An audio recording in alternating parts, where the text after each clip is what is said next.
This podcast is all about making intentional choices to bring about positive behavioral change. What do you think are the most important choices a listener can make today if they want to change their current predicament? I think the most important thing they can do is to be kind to themselves.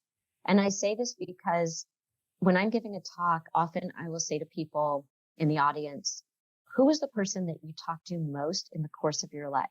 Is it your partner? Is it your parents? Is it your best friend? Is it your sibling? Lots of hands for all of those. But the person we talk to most in the course of our lives is ourselves. And what we say to ourselves isn't always kind or true or useful. And I had a therapy client who was so self-critical that it was just holding her back in every way.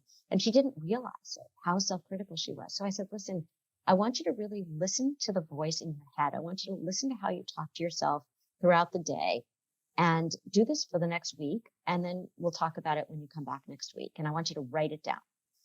So she comes back the next week. She had written the whole thing down. She starts to read it and she starts to cry. And she said, I am such a bully to myself. And they were things like she was writing an email and she had a typo in the email. And the thing that she said to herself immediately was, you're so stupid.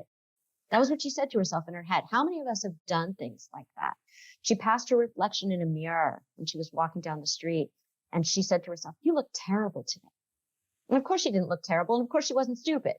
And so why do we do that? So I think that it's really important as we go through our days to say, is it kind? Is it true? Is it useful? And if it's not, change the radio station. Like, don't listen to that radio station in your head. Why would you have that on in the background? And when you have more self-compassion, when you have more compassion for yourself, you're able to be more compassionate with others too. And I think that's a great starting place for any kind of emotional work we want to do, any kind of growth that we want to have, is to start off from a place of kindness. It doesn't mean you're not accountable.